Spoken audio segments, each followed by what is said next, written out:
Simcast, o seu podcast de emergência com medicina baseada em evidência e dicas práticas para aprimorar o seu atendimento no pronto-socorro. Fala galera, o Simcast é um podcast com propósitos educacionais e não deve ser usado isoladamente para diagnóstico, tratamento e prevenção de doenças. Além disso, não deve ser interpretado como um guideline, mas sim como opinião de nossos especialistas. Fala pessoal, tudo bom?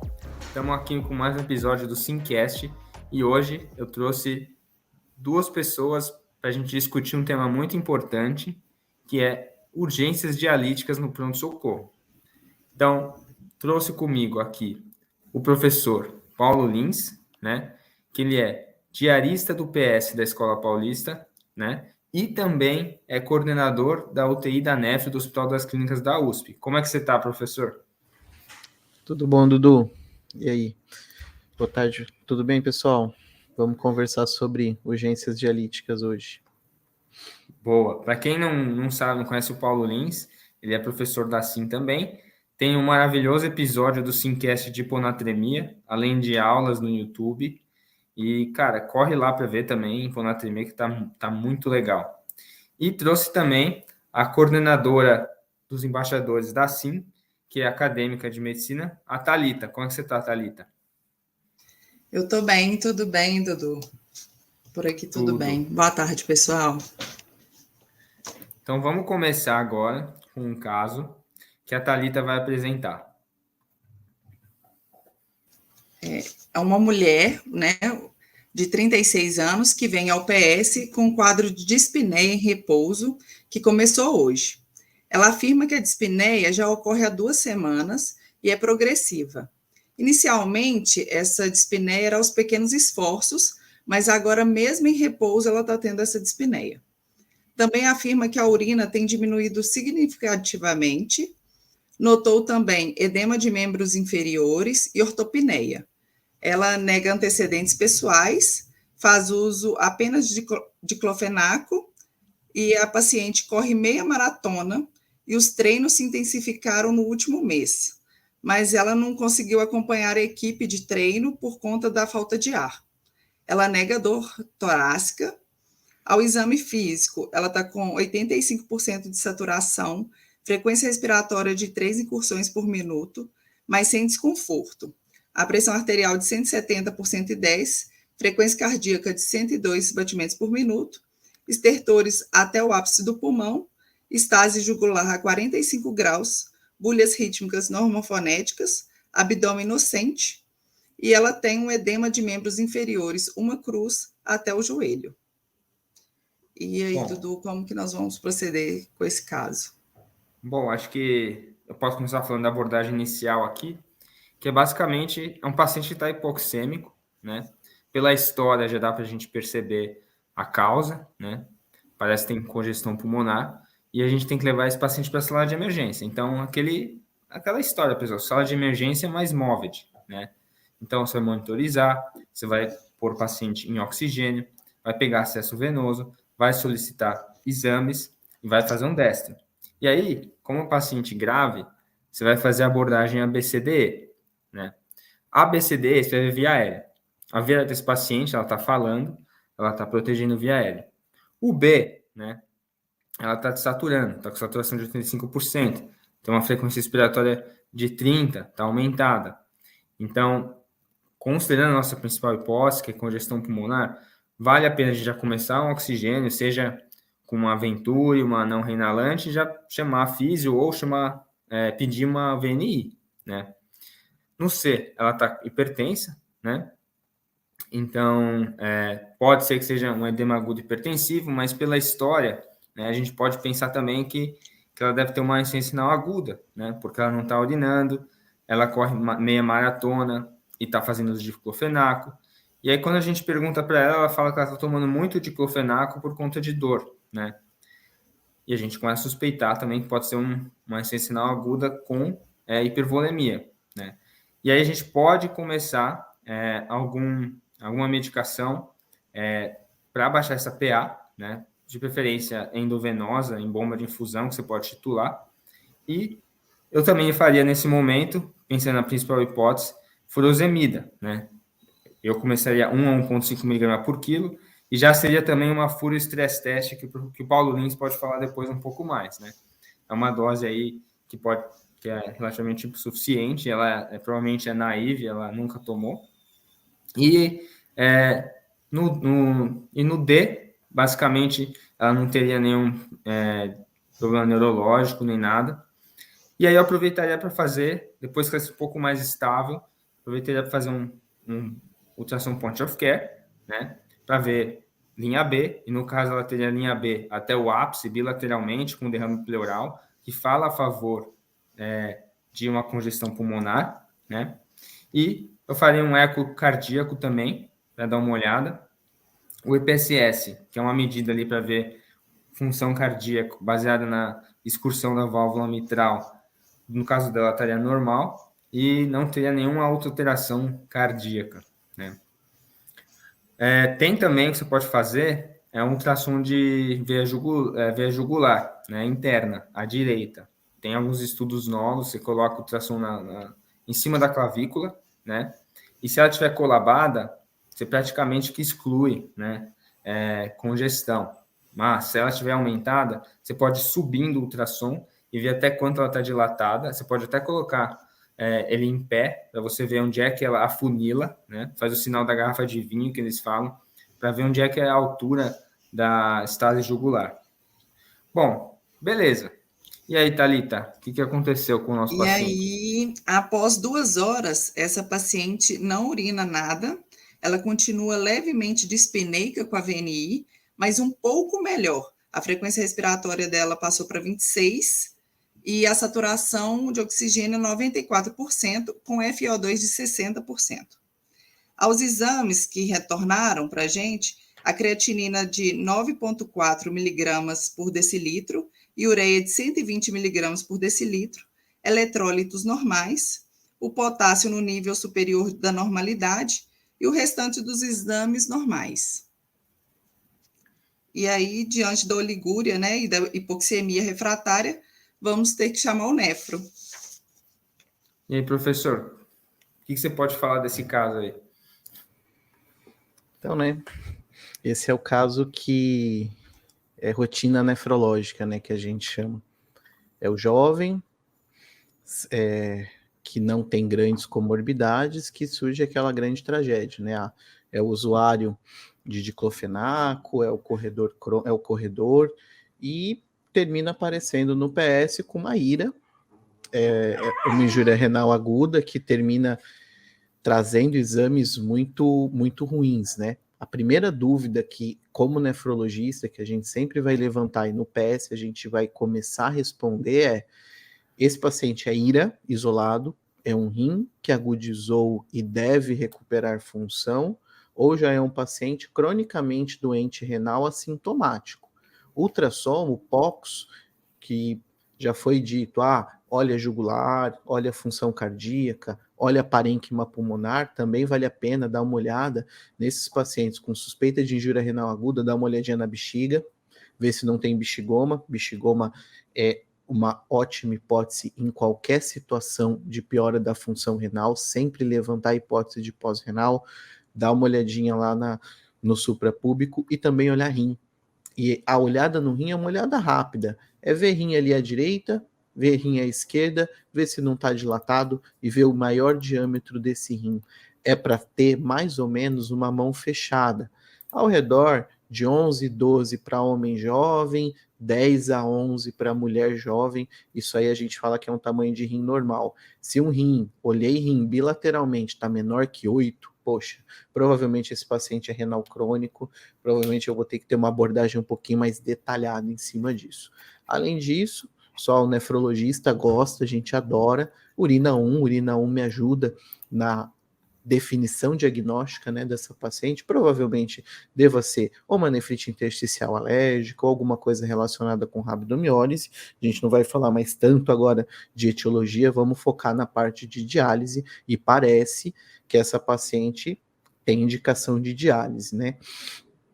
Se a gente fala bem rapidinho as indicações de diálise, bem rápido, bem mnemônico, a gente pode puxar o AEIOU. AEIOU, A de acidose, E de eletrólitos, a gente então vai olhar para o potássio, I, intoxicação por droga dialisável, O, overload, né, sobrecarga volêmica, e U, uremia. Se a gente olha bem rápido para essa paciente, então ela tem um potássio no limite superior da normalidade, que a gente vai tentar apertar para ver quanto que veio, e parece que ela está também congesta, né? Ela tem sinais clássicos de congestão. Então, no rapidinho, essa paciente que não respondeu à furosemida talvez vai entrar em diálise aí, talvez a gente já vá separando as coisas, já vá preparando ela para a diálise.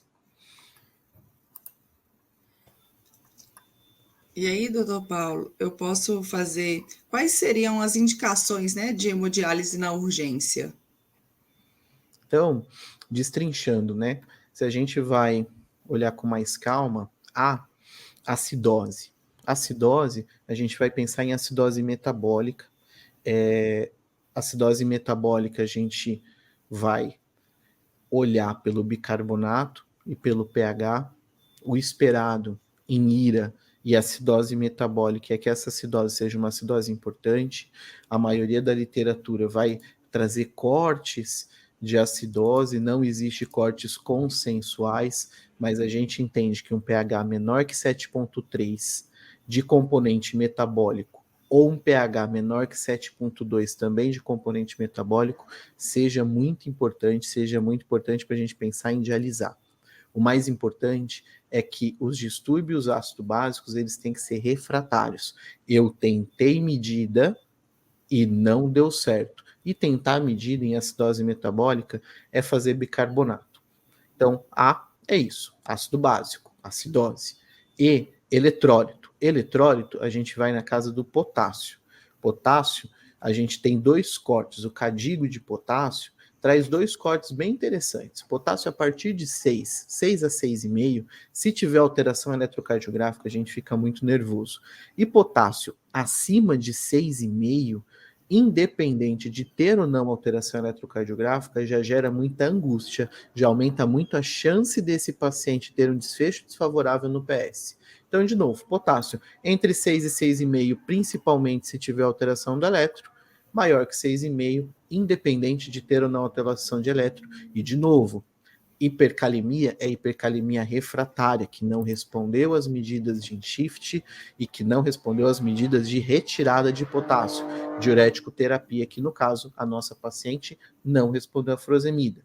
E toxina dialisável, já a gente vai falar mais coisas de toxina dialisável, ou a gente vai para sobrecarga volêmica, né, overload, e essa é a definição mais difícil que a gente tem na literatura, como definir um paciente congesto.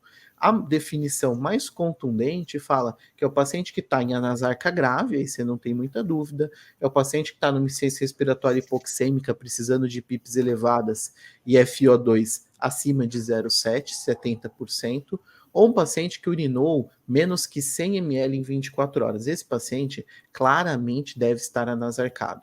Paciente com edema periférico, paciente com hipoxemia que não precisa de tanto FiO2, paciente com débito urinário até uns 500 ml, a gente realmente não consegue definir e chamá-lo realmente de anasarca, fica na dúvida, mas de novo, sobrecarga volêmica refratária.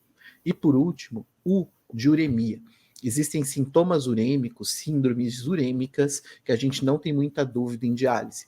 Pericardite urêmica, sangramento digestivo urêmico, ou seja, uma gastropatia urêmica, né? Uremia causando gastropatia e sangramento urêmico, e encefalopatia urêmica são grandes marcadores da gente pensar em diálise urgente, independente do nível de ureia. Já quando a gente olha para o nível de ureia, tem várias literaturas falando, mas a gente sabe que uma ureia passando ali número, né? Uma ureia a partir de 240 a gente já começa a ficar nervoso, uma ureia acima de 280, acima de 300, realmente é nível muito alto, a gente vai pensar em fazer alguma coisa. Uma ureia abaixo de 130, como que é o caso dela, a gente não fica tão cabreiro assim, a gente não fica tão nervoso em pensar que ela está fazendo uremia, ela vai precisar dialisar provavelmente por outra etiologia.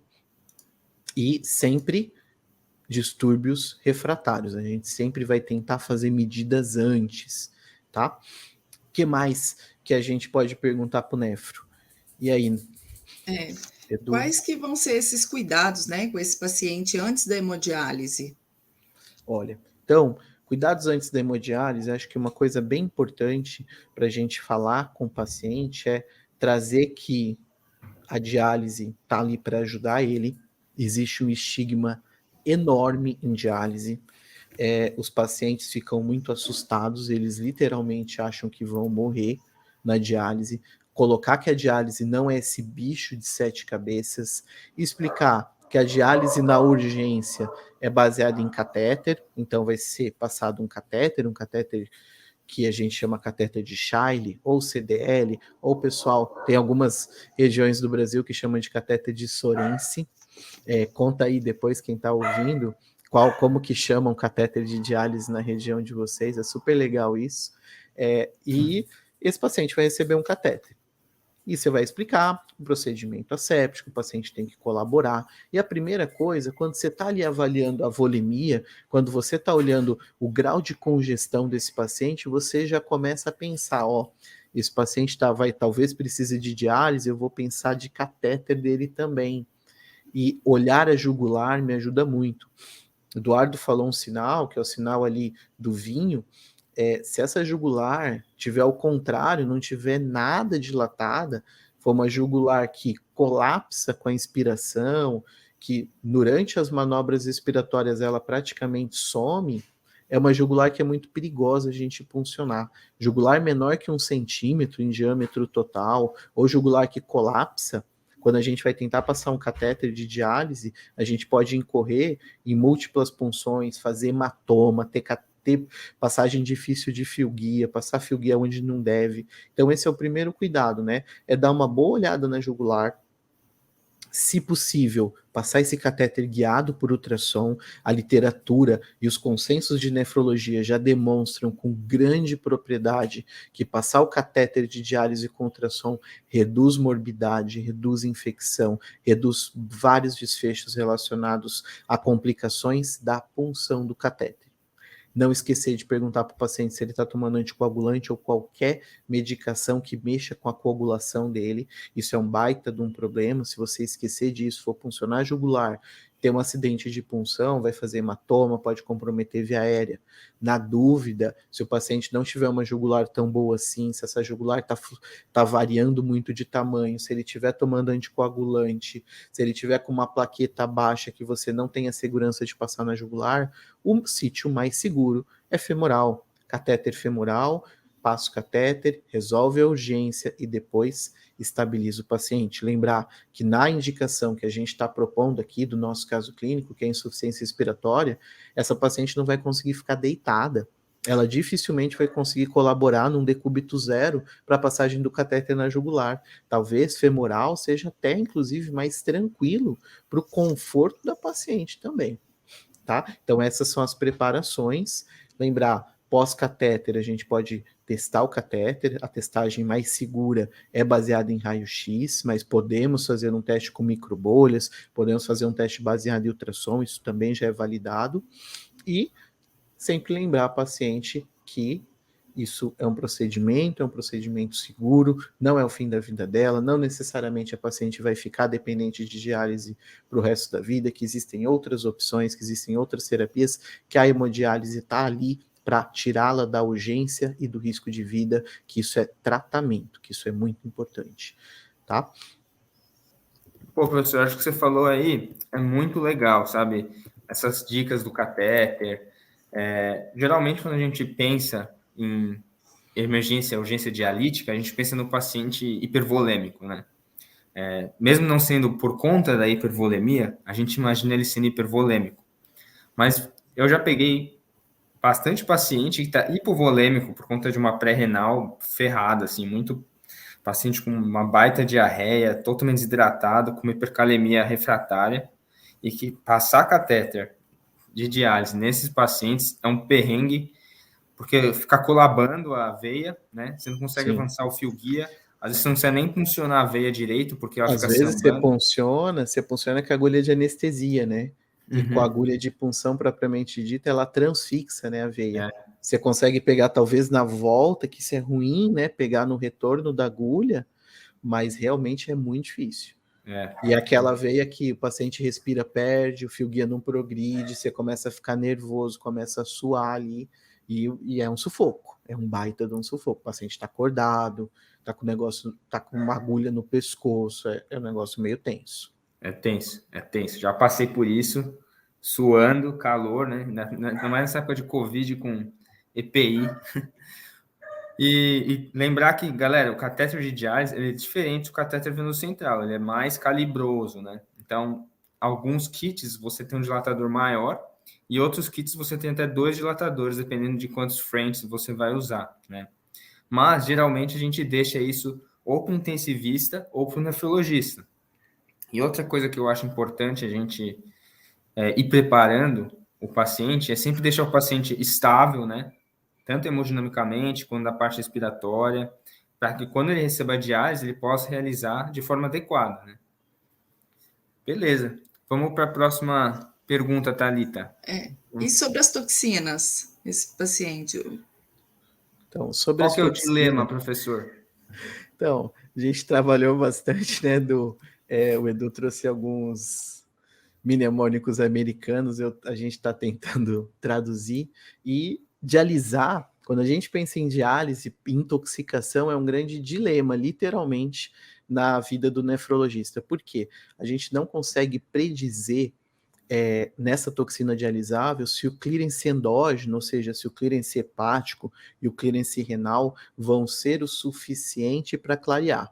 E dilema ajuda a gente também, dilemas, né, que são vários dilemas nas nossas vidas, ajudam também a gente lembrar as toxinas que são dialisáveis. Hemodiálise convencional, com filtro convencional, não estou falando aqui de hemoperfusão, de nem hemofiltração. Mas, então, dilema a gente puxa para o mnemônico de D, de dabigatrana, né, o anticoagulante, é um NOAC, é um anticoagulante não varfarínica, né, não inibidor da vitamina K, que ele é o único aprovado que é dialisável.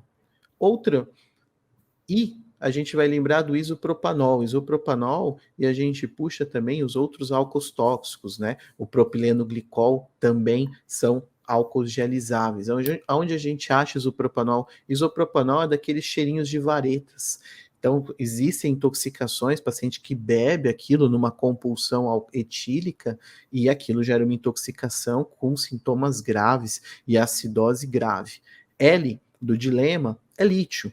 Lítio, a gente tem nível, né? A gente consegue dosar nível de lítio, mas a grande indicação para diálise e intoxicação por lítio, tem um post incrível ali no Instagram da Sim, falando de intoxicação por lítio, que vale a pena dar uma olhada, mas as indicações são principalmente sintomas neurológicos e nível excessivamente alto. Outra intoxicação, então, dilema, né? Já forçamos pelo D, dabigatrana, I, isopropanol, L de lítio e de etileno glicol. Lembrar de etileno glicol também é um álcool tóxico. Já tivemos catástrofes no Brasil por intoxicação por etileno glicol, e ele faz aquela síndrome que ficou conhecida como uma síndrome nefroneural, né? Então, ela vai ter acometimento de pares cranianos, né? Uma síndrome de múltiplos pares cranianos, com uma acidose metabólica brutal, injúria renal aguda. E essa injúria renal aguda é característica por ter cristais de oxalato na urina.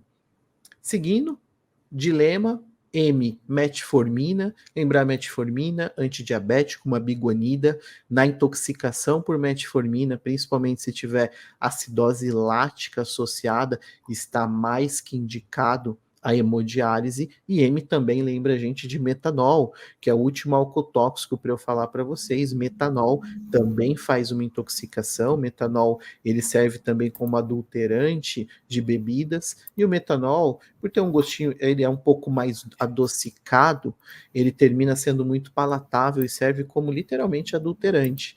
A intoxicação por metanol apresenta para a gente acidose metabólica grave, pode cursar com injúria renal aguda, um estado de embriaguez, e o clássico é a retinite. Ela vai fazer uma cegueira nesse paciente. Então, é um paciente que fez uma ingesta alcoólica excessiva de uma bebida de procedência duvidosa, que ele evolui com estado de embriaguez importante, acidose metabólica e uma cegueira. E por último, dilema, a gente vai lembrar do atenolol, do beta-bloqueador, que é dialisável, que precisa ser corrigido para a função renal e consegue ser dialisável, que é um dos beta-bloqueadores mais seguros para tratar hipertensão arterial. Quando a gente puxa dilemas, surge um Szinho aí no final, muito mais rara essa intoxicação, mas lembrar da intoxicação por salicilatos, a gente quase não vê intoxicação por salicilato, é bem mais rara, mas salicilato também é droga dialisável.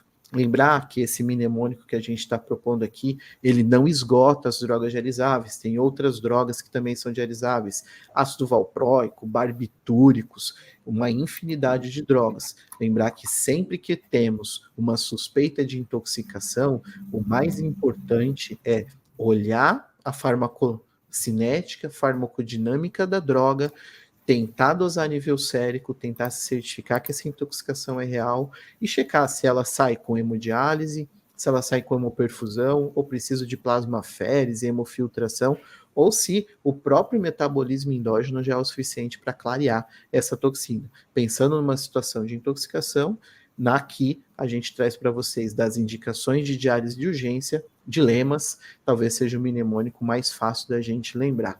O que você achou, Edu? Não, gostei pra caramba. Adoro mnemônico, né? Achei que ficou bem top. E só para finalizar, uma coisa que às vezes as pessoas confundem, né? Porque vai ter gente que vai falar, mas diálise de urgência não tem indicação, tem trial que mostra que diálise precoce versus diálise tardia não tem diferença. Mas, galera, nesses estudos, seja no AKIKI, no ELAIN, no START, todos esses trials que compararam diálise precoce com tardia, eles excluíram os pacientes em urgência dialítica. Teve todos os critérios de exclusão lá, que são os critérios de urgência dialítica. Beleza? Mais alguma coisa para completar, Paulo ou Thalita?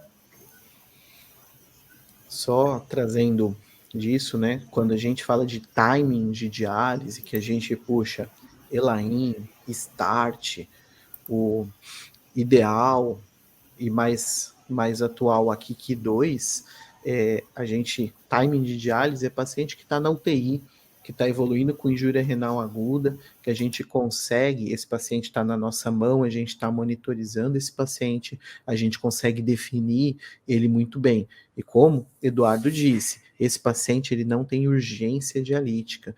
Aqui a gente não falou de classificação de CADIGO, aqui a gente entende que essa paciente com 9 de creatinina é um CADIGO 3, eu não tenho dúvida que ela é um CADIGO 3, né? Eu não tenho dúvida que ela vai precisar dialisar. E o principal ponto que mostra que realmente essa paciente vai precisar dialisar, que ela está hipercalêmica, hipervolêmica, é a não responsividade ao diurético. E aí puxo de último papo mesmo, que o teste de reserva tubular, que a gente chama de furosemida stress test, né? A gente fala bonito, faz um furosemida stress test.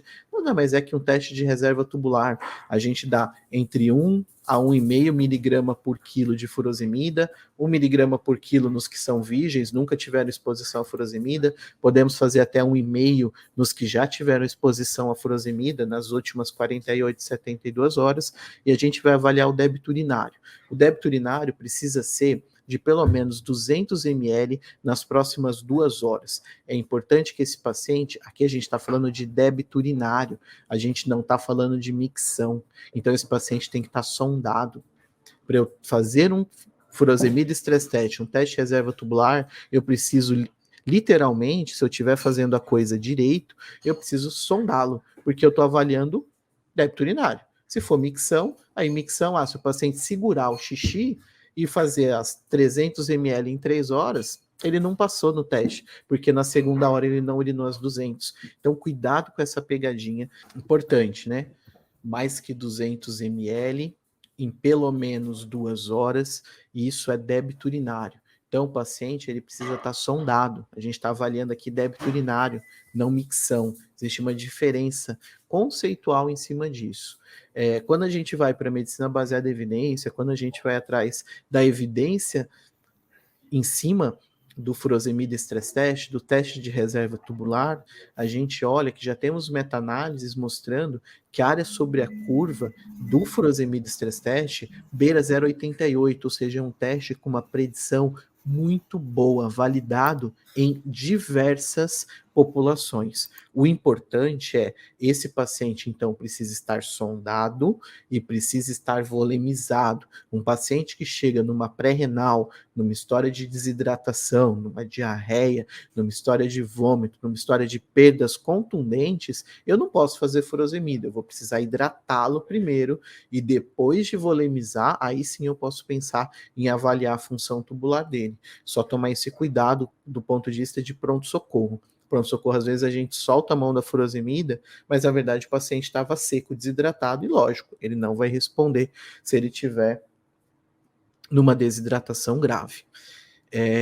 Era isso que eu queria trazer para vocês de urgências dialíticas. Espero que tenha sido tranquilo para todos. Então, lembrar, urgência dialítica, o AIOU, intoxicação por droga dialisável, trouxemos para vocês o dilemas, a gente vai levar isso em post também, é super importante lembrar dessas drogas, lembrar das urgências dialíticas. Mais alguma coisa? Thalita, Eduardo? Eu queria agradecê-los, né, e parabenizá-los por essa apresentação. Acredito que ajudará muitos profissionais que lidam com esses pacientes. Então, eu queria agradecer muito. Foi muito bom.